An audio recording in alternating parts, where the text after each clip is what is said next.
Bonjour, Karen Carrossion de Beaux-Arts Restaurant. Aujourd'hui, on va préparer un jambon persillé. Donc, on va commencer par l'épaule des cochons. Donc ici, on est sur le cochon fermier d'Auvergne. Ce qui est intéressant pour un jambon persillé, c'est partir sur une viande avec quand même pas mal de muscles pour éliminer l'excédent du gras. À l'occurrence, l'équilibre entre le maigre, le gras et le muscle de l'épaule, parce que c'est la partie qui travaille le plus, et donc la répartition du marbré, du persillé, d'équilibre entre le gras et le maigre est très intéressant sur cette partie-là. Donc ce qui va déterminer notre recette déjà, et je pense que ça va être quelque chose qu'on va répéter souvent, c'est partir de quelque chose de très brut. Donc ici, on ne va pas se contenter de juste acheter une noix ou une échine ou quelque chose. Donc on va vraiment partir sur un produit assez brut pour pouvoir obtenir et choisir, sélectionner les parties qui nous intéressent. Donc là, vous allez voir, en plus l'avantage de partir sur de belles pièces comme ça, c'est que non seulement on va se retrouver avec des parties qu'on n'aura pas besoin spécialement pour le jambon persillé et qui vont stimuler quelque part notre créativité de dire tiens, qu'est-ce que je veux faire avec la quenne, qu'est-ce que je veux faire avec l'os, qu'est-ce que je veux faire avec la souris, parce que plus on part sur des produits bruts et plus on se retrouve avec des parties qui sont moins intéressantes et moins ciblées pour la recette initiale, et plus on va chercher, creuser et vraiment s'efforcer à être de plus en plus créatif, de dire et là, au fur et à mesure où on va travailler cette épaule, on va développer et on va vous expliquer qu'est-ce qu'on va utiliser, pourquoi, comment, et c'est là où les choses deviennent plus intéressantes et passionnantes, vraiment. Donc ici, on va d'abord retirer la quenne. Alors, ce qui est important quand on a la possibilité de travailler une poitrine de porc, une épaule de cochon, un cochon entier où on va avoir les pieds et tout ça, c'est qu'on va faire notre gélatine nous-mêmes. Donc, une astuce très simple, vous prenez chaque fois la quenne, comme on va faire là maintenant dès qu'on aura fini, vous la roulez simplement, vous la sous-videz, vous la mettez au congèle, et vous faites ça à chaque fois que vous avez un morceau de quenne sous la main.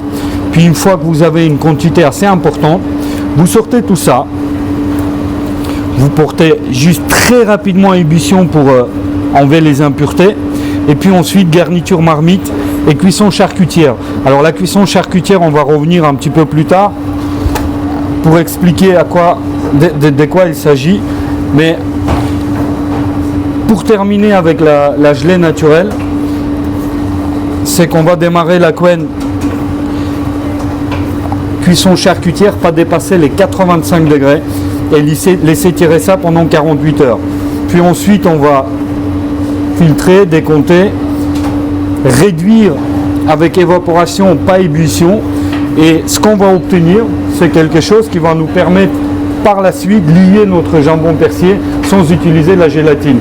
La différence, si on doit gélifier quelque chose avec la gélatine feuille ou en poudre, parce qu'aujourd'hui on a d'autres possibilités à travailler que les gélatines en feuille, mais la différence en réalité quand on fait notre gélatine nous-mêmes en partant sur des quennes, les pieds, etc., le résultat fini, juste pour que ce soit visible, prenez quelque chose qui est lié avec les feuilles de gélatine, vous mettez en bouche, et ça met du temps avant que ça fond, et ça colle un petit peu, la langue colle un petit peu au palais. Quand on travaille avec les gélatines qu'on fait nous-mêmes, que ce soit pour les terrines, pour les pâtés en croûte, pour le jambon persillé ou pour d'autres préparations, quand on met le produit en bouche, ça disparaît avec énormément de légèreté et rapidité, c'est presque de la magie.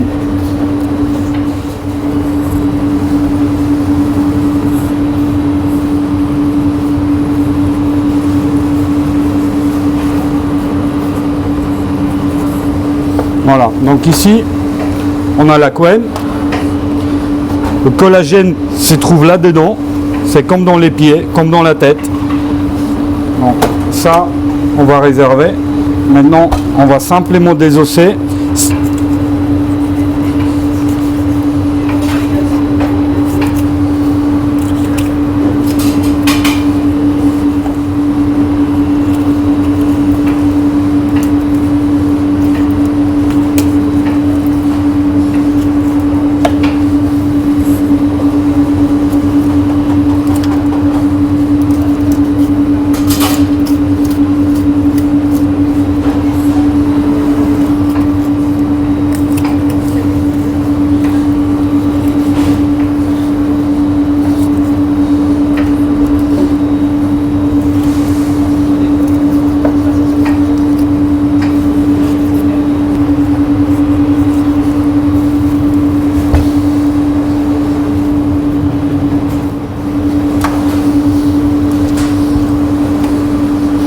Donc il suffit simplement dégager l'os et le suivre.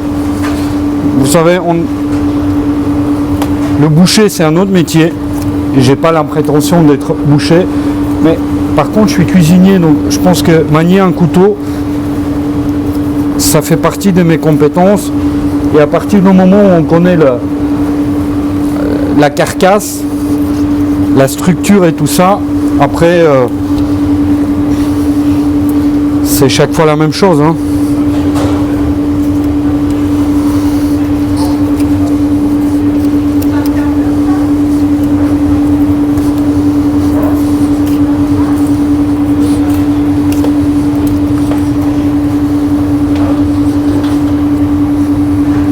Et quand on ne sait pas,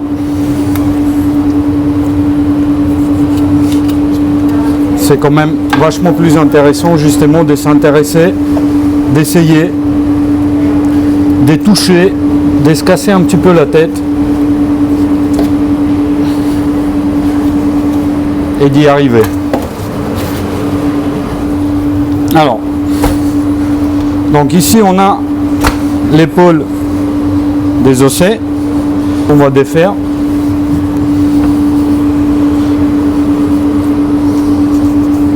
Et qu'est-ce qu'on va pouvoir faire avec quoi?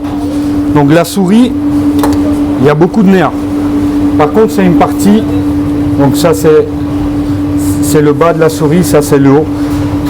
Ce sont les morceaux très intéressants pour utiliser dans les farces. Donc on va les sumurer, on va les hacher, par exemple, ça c'est quelque chose que je peux très bien utiliser dans mon pâté en poudre. C'est ce que je fais d'ailleurs. Et plus on va monter, et plus on va avoir des morceaux plus nobles de l'épaule. Les morceaux qu'on va pouvoir travailler différemment.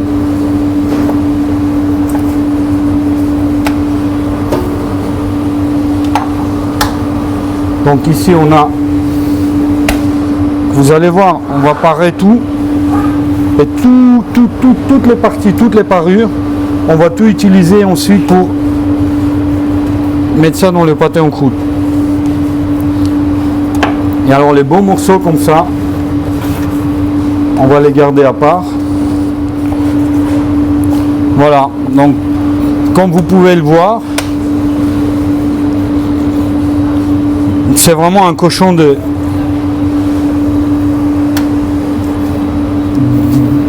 superbe qualité. Donc vous voyez, il n'est pas rouge, hein. Vous voyez aussi comment le gras est bien réparti. Quand vous voyez le marbré de ça, c'est juste un produit exceptionnel. Donc forcément on part déjà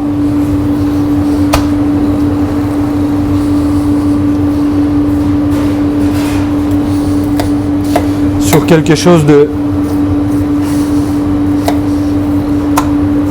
vraiment exceptionnel, quoi.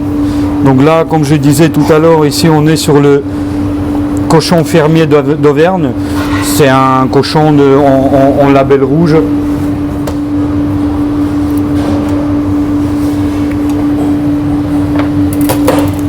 on a ceci. Ici, tous les morceaux qu'on ne va pas utiliser tout de suite, Je vais juste les couper grossièrement.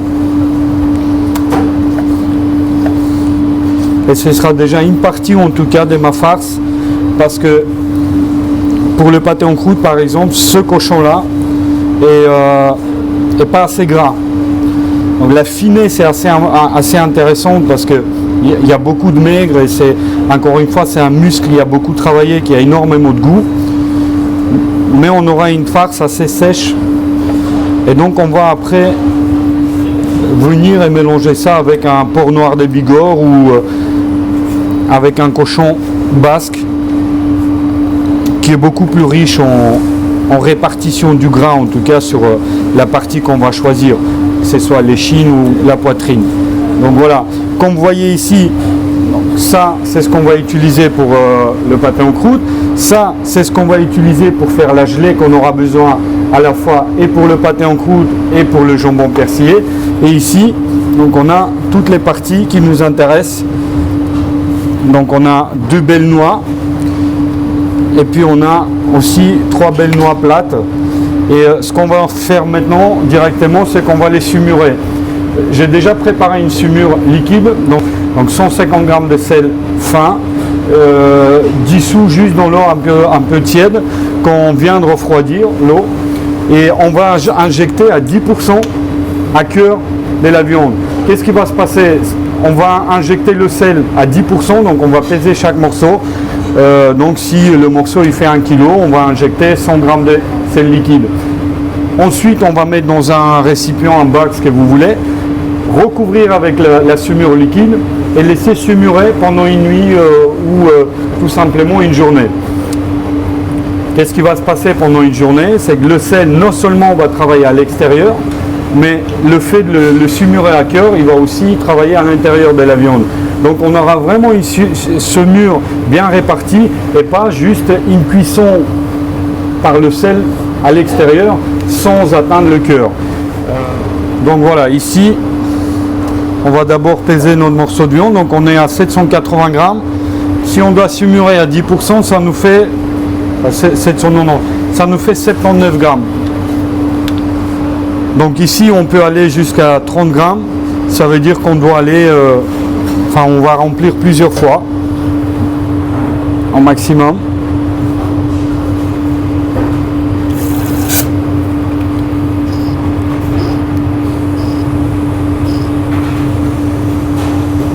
Voilà, c'est parfait, là je suis à 25, donc on va faire 3 fois 25 pour arriver à...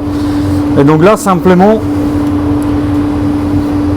piquer pour arriver à cœur et injecter par des petits coups pour bien répartir le sel.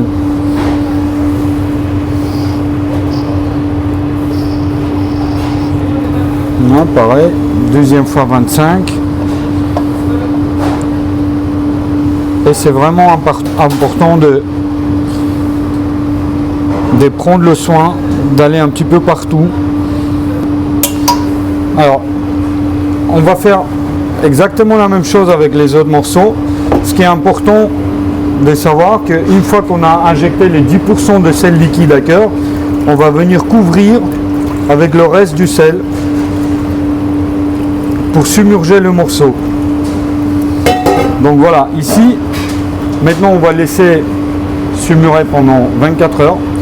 24 heures après, on prend le morceau de viande, on rince à l'eau courante, mais vraiment rincer juste rapidement pour enlever l'excédent de sel qui est à l'extérieur pour éviter la croûte.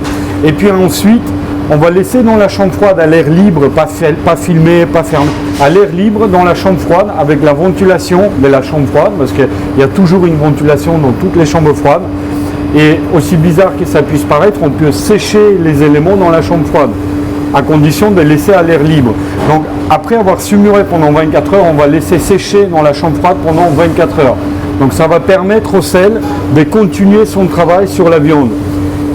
Une fois que ça a été sumuré 24 heures, séché 24 heures, on va démarrer un bouillon clair, donc on va partir sur une base d'eau avec une belle garniture aromatique, carottes, poireaux, céleri, ail, un peu de piment, thym, laurier, etc. Donc on va faire notre bouillon légumes. Une fois qu'on a déjà un bouillon qui a pris énormément de goût avec les légumes, la garniture, les aromates et tout ça, on va plonger nos morceaux de viande. Et là, à ce moment-là, on met une sonde à 85 degrés et on cuit cette viande sans jamais dépasser les 85 degrés. Voilà, donc là on laisse 24 heures et on revient demain sur la cuisson et le montage du jambon persillé. Donc ici on est pour la suite du jambon persillé. Donc on a déjà désossé les poules de cochon d'Auvergne avant-hier, on l'a mis en saumure, on a dessalé, on a laissé sécher pendant 24 heures, donc 24 heures de saumure, 24 heures de séchage, et on a démarré un bouillon légumes avec plein de légumes, les aromates, les épices et tout ça. On a fait bien mijoter, infuser tout ça, le bouillon de légumes, dans lequel on a mis notre viande et on a laissé cuire. Ici c'est la sonde, donc on est à 82 degrés, ça fait au moins 16 heures que ça cuit.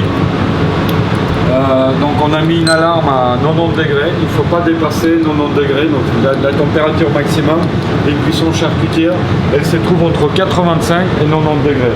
Donc ici on commence déjà à être très bien en cuisson. On va déjà sortir un morceau pour faire la recette. Donc on va prendre, vous voyez, il y a toutes les parties de l'épaule qu'on a saumurées. Il y a encore un ou deux morceaux qui manquent un petit peu de cuisson, donc on va les laisser dedans. Mais nous, on en a déjà assez pour faire notre recette.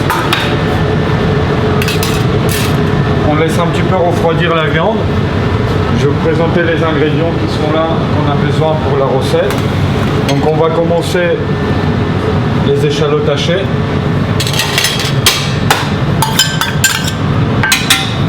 De l'ail. Ail rose.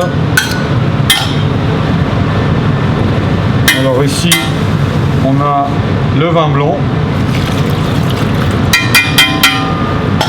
Ici, on a le jus de cornichon, donc c'est le vinaigre. On fait nos cornichons nous-mêmes. Qu'on a aussi besoin pour la suite. Ils sont ici coupés en brunoise. On a récupéré un peu de jus qu'on va mettre avec. Voilà. Et tout ça, on va mettre à réduire.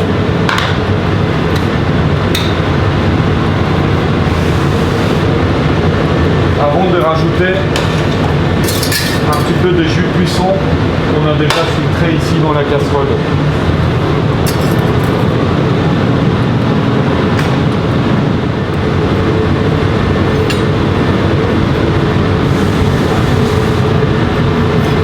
On va couper la viande. C'est juste pour vous montrer ce qu'on disait l'autre jour. Vous voyez cette viande qui a été salée à cœur, saumurée 24 heures, séchée et après cuit avec une cuisson charcutière. Donc à aucun moment on a eu le phénomène d'ébullition. Et donc ça nous a permis d'obtenir le morceau de poules de cochon, mais vraiment avec cette belle texture, cette résistance et cette jutosité du jambon, comme un jambon cuit. Si on laisse refroidir ça, on peut faire des fines tranches à la trancheuse. Donc on a une belle répartition du gras, du maigre. Ici on a la noix plate qui va aussi venir un petit peu équilibrer. Vous voyez, le feuilletage est un petit peu différent. Et on va vraiment retrouver tout ce qu'on a besoin dans les poules des cochons pour faire du jambon persillé. Et ici on le fait en chaud-froid avec l'anguille fumée. L'anguille qu'on a travaillé l'autre jour aussi pour la recette du pigeonneau.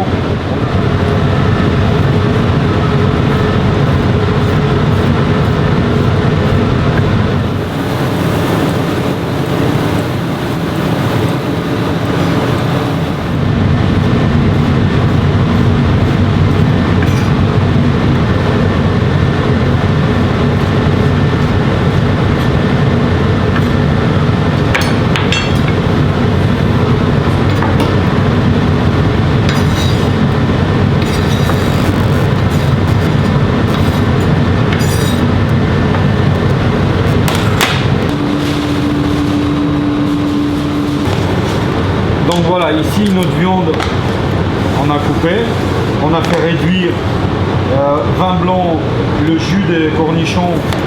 Donc quand j'ai dit jus de cornichon, c'est surtout un mélange de vinaigres. Il y a 3 vinaigres différents qu'on utilise pour faire nos cornichons. Et il y a aussi pas mal d'épices, vous pouvez constater. Donc c'est un jus qui a énormément de parfums et du goût quand même, parce qu'ils ont déjà un an ces cornichons là. Donc le jus qu'on récupère là-dedans, c'est vraiment un apport de goût assez incroyable. On va pas rajouter du sel. Parce que tout l'intérêt de cette recette justement se trouve dans la semure et ce goût d'une viande qui a été déjà présalée. Et comme on a utilisé le jus de cuisson réduit, le sel s'est concentré dans ce jus de cuisson réduit et c'est le jus salé et la viande présalée qui vont venir assaisonner l'ensemble de la préparation. Par contre, ce qu'on va faire,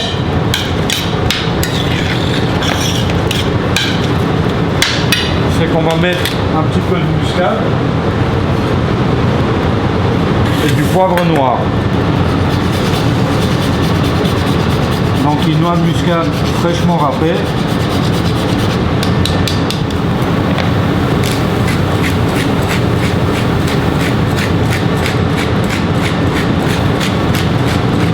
Et on va gentiment monter l'ensemble en température comme ça. Et si jamais on sent qu'il manque un peu de jus ou quoi, on a toujours notre casserole ici avec le jus de cuisson du jambon qu'on va prendre pour monter tout ça en température.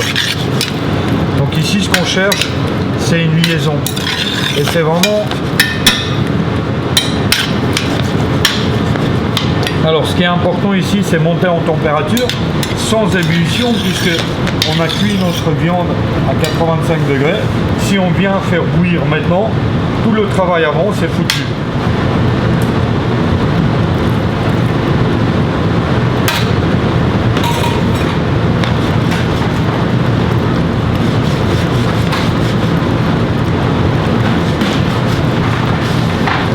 Voilà. Maintenant, ce qu'on va faire hors du feu. Donc ici, on a simplement pris du persil. On a rajouté 2-3 feuilles de menthe fraîche pour un peu de fraîcheur et un tout petit peu d'estragon pour la force. On a effeuillé donc beaucoup de persil avec quelques feuilles de menthe et quelques feuilles d'estragon et on les a simplement plongées dans l'eau bouillante. Donc on fait bouillir l'eau salée, on sale l'eau, on fait bouillir et hors du feu, on met les herbes 2 minutes. C'est simplement pour enlever le côté cru des feuilles qui va être dérangeant dans une préparation chaude, puisque le jambon persillé, on va le servir chaud.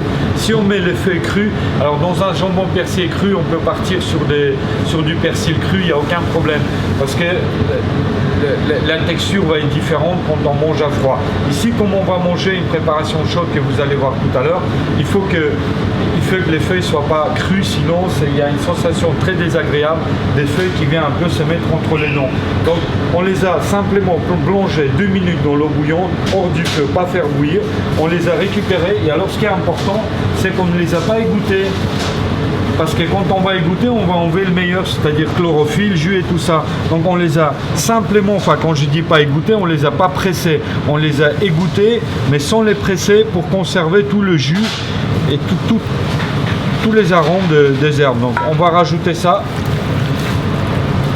On va aussi rajouter les cornichons qu'on a concassés. Et tout ça hors du feu. Hein. Voilà. Et alors il n'y a pas de jambon persillé sans moutarde. Et puis vous allez voir, c'est aussi la moutarde qui va nous permettre de lier l'ensemble. Et donc on va rajouter une bonne cuillère à soupe de moutarde. Alors pour être un petit peu plus à l'aise, on va tout débarrasser dans les tissus. Et on va lier la masse. Avant, mettre ça en moule. C'est très important aussi mettre les herbes, les cornichons et la moutarde.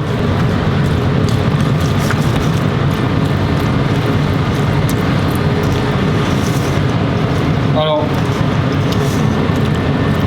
je pense qu'on a donné un côté un peu belge aussi parce qu'on adore les croquettes en Belgique. En France, on dira plutôt chromeski. Et donc, on va le mettre en chromeski ou en croquette. Donc, pour ça, on va déjà mouler. On moule ici. Et on va mettre ça au frais, comme ça, on peut avancer sur la préparation.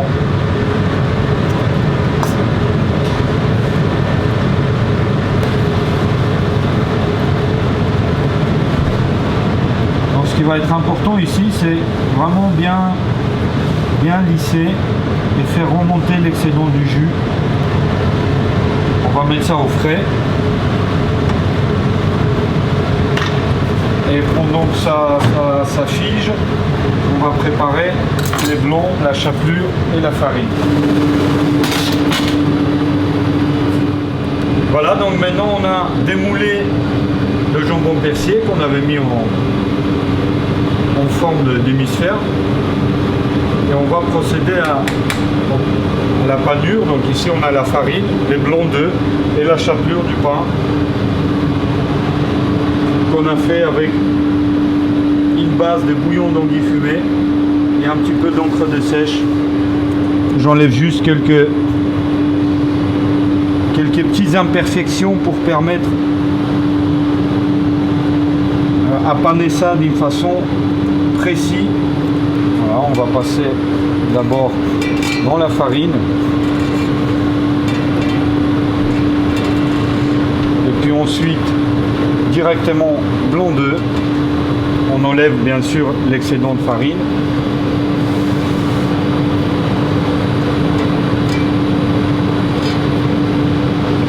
Voilà les blancs d'œuf.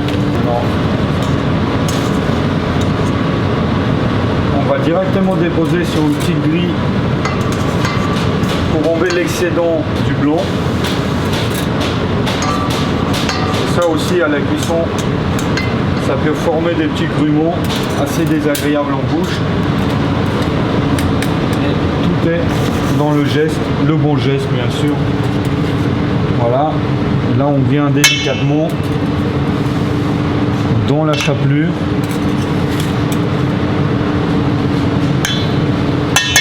Voilà, avec les mains bien secs, donc pas de farine sur les mains, pas de blanc.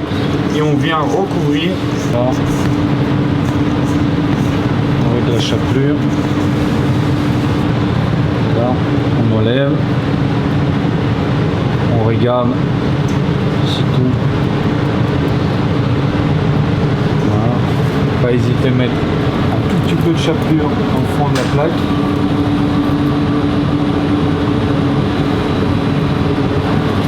Ça délicatement. Et en petite astuce, avant de les frire, parce qu'on va les frire à l'huile 3 minutes, après directement dans un four bien chaud pendant 1 minute, et on va servir ça sur une remoulade de céleri. Alors c'est simplement du céleri rave taillé en brunoise, légèrement blanchi, bien croquant. On va faire une vinaigrette à base de réfort pour assaisonner le céleri. Donc on fait vinaigrette remoulade de céleri réfort.